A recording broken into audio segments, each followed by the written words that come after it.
Hello students, आपका स्वागत है एचएसएससी क्लासेस में। और मेरा नाम है अजय और मैं आपको पढ़ाऊंगा मैथमेटिक्स और रीजनिंग। तो आज हम सेशन शुरू करते हैं मैथमेटिक्स का, जिसमें आज हम पहला टॉपिक करेंगे एलसीएम एंड एचसीएफ। तो चलिए शुरू करते हैं।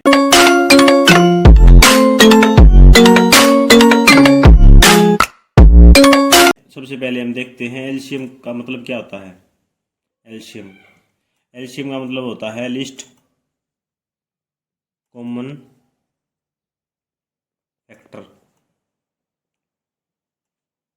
लघुत्तम हिंदी में मतलब होता है लघुत्तम समापवर्तक। और एचसीएफ का मतलब होता है हाईएस्ट कॉमन फैक्टर। और इसका हिंदी में मतलब होता है महत्तम समापवर्तक।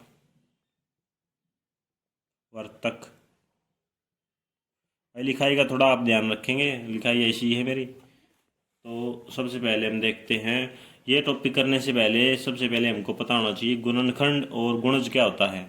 तो चलिए देखते हैं। मान लेते हैं ए कोई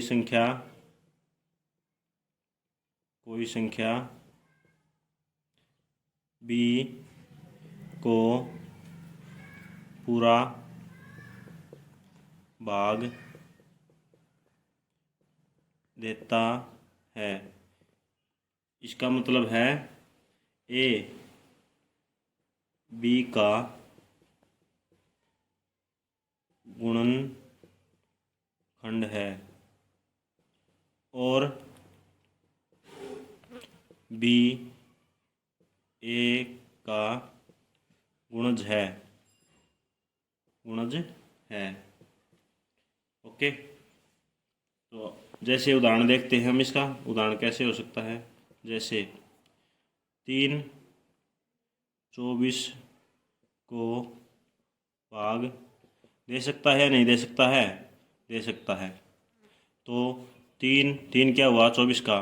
3/24 का गुणनखंड हो गया, गुणनखंड है। और 24 3 का गुणज है। तो चलिए देखते हैं पहला क्वेश्चन क्या दिया हुआ है। 32 तथा 56 का महत्तम समापवर्तक ज्ञात करो। तो सबसे पहले क्या दे रखी संख्या 32। तो इसका हमें सबसे पहले तो गुणनखंड ज्ञात करने हैं। इसके गुणनखंड कैसे ज्ञात कर सकते हैं? ऐसे सबसे पहले किससे भाग होगा? ये 2 से। 2 16 दूनी 32, फिर 2 से 8 दूनी 16, फिर 2 से 4 दूनी 8, फिर 2 से 2 दूनी 4, फिर 2 से 2 एकम 2। तो 32 के गुणनखंड क्या हो गए? नीचे से स्टार्ट करते हैं हम। 1 गुणा 2 गुणा 2 गुणा 2 गुणा 2 गुणा 2। ठीक है। अब देखते हैं 56 के गुणनखंड। 56 सबसे पहले 2 से भाग देते हैं। तो 2 दूनी 4, 2 दूनी 4, 2 अठे 16। फिर 2 से देखते हैं 14 दूनी 28, फिर 2 से देखते हैं 7 दूनी 14, फिर 2 से नहीं होगा, 3 से नहीं होगा, 5 से नहीं होगा, तो 7 से देखते हैं 7 एकम 7। तो 56 के गुणनखंड कितने आगे? 1 गुणा 7 गुणा 2 गुणा 2 गुणा 2। तो अब इनमें देखते हैं कॉमन क्या क्या है। दोनों संख्याएं में कॉमन क्या क्या चीज़ है। इसमें सबसे पहले 2 कॉमन है, इसमें भी 2 है, यहाँ 2 है, यहाँ 2 है, यहाँ 2 है, यहाँ 2 है। आगे 7 है, 7 नहीं है, 1 है, 1 है। तो 56 और 32 का महत्तम समापवर्तक क्या होगा? जो इन दोनों में 32 और 56 में कॉमन होगा, कॉमन संख्या होगी, उनकी गुणा इनका महत्तम समावर्त होगी। जैसे देखते हैं हम 32 तथा 56 का HCF। तो क्या हुआ, एक जो कॉमन है वे ले रहे हैं हमें, एक कॉमन है, इसको ऐसे कर दिया, फिर ये 2 कॉमन है, फिर आगे फिर 2 कॉमन है, फिर आगे फिर 2 कॉमन। तो क्या होगा, 1 गुणा 2 गुणा 2 गुणा 2। तो ये कितना हो गया, 1 गुणा 2 2, 2 दूनी 4, 4 दूनी 8, 8 हो गया।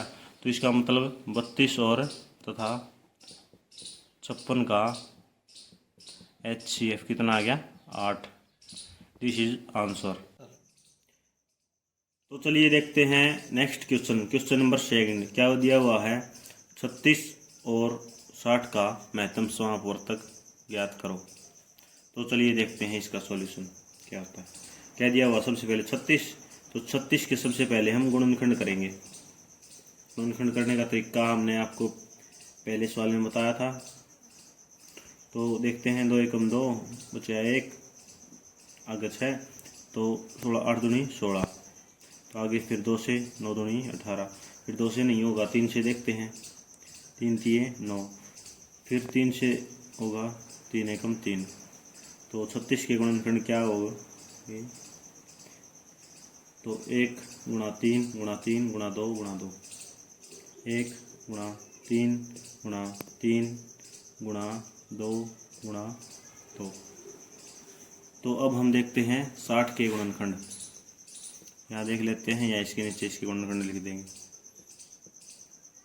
2 से करते हैं पहले, 30 दूनी 60, फिर 2 से करते हैं 15 दूनी 30, फिर 2 से नहीं होगा, 3 से देखते हैं, 3 पंजे 15, फिर 3 से भी नहीं होगा, 5 से देखते हैं, 5 एकम 5। तो 60 के गुणनखंड हम यहाँ लिख देते हैं इसके नीचे बिल्कुल, ताकि कोई दिक्कत ना हो।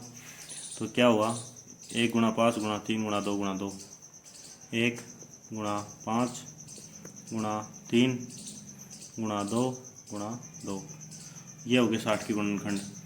अब 36 और 60 का HCF देखते हैं क्या होगा। 36 तथा 60 का HCF देखते हैं क्या होगा भाई। तो सबसे पहले हम क्या देखेंगे, कॉमन क्या है। सबसे पहले 1 कॉमन है, तो 1 यहाँ लिख दिया, गुणा का निशान, फिर 5 है, इसमें 5 है, इसमें 5 नहीं है, तो 5 कॉमन नहीं होगा।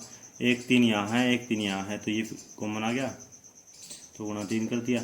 फिर नेक्स्ट ये 3 इसमें है, इसमें और नहीं है 3, तो ये 3 कॉमन नहीं है।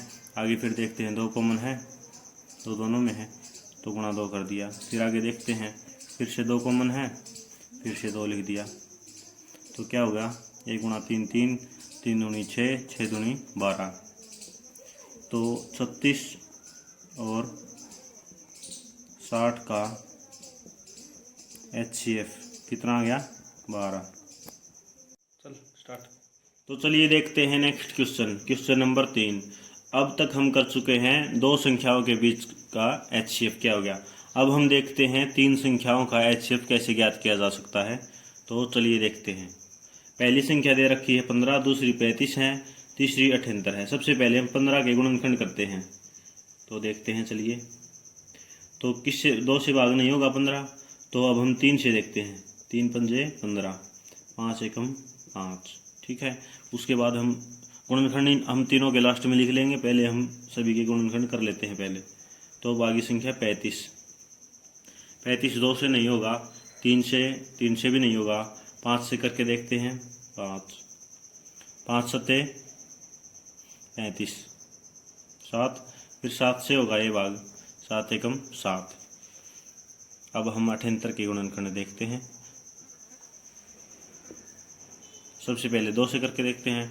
2 तिये 6, 1 9 दूनी 18 39। फिर ये 2 से नहीं होगा, 3 से देखते हैं। 3 एकम 3, 3 तिये 9।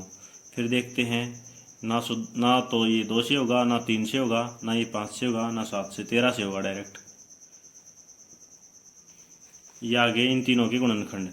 अब हम तीनों के गुणनखंड एक साथ लिख लेते हैं। 15 के गुणनखंड लिखते हैं पहले। तो 15 के गुणनखंड हो गए 1 गुणा 5 गुणा 3, 1 गुणा 5 गुणा 3।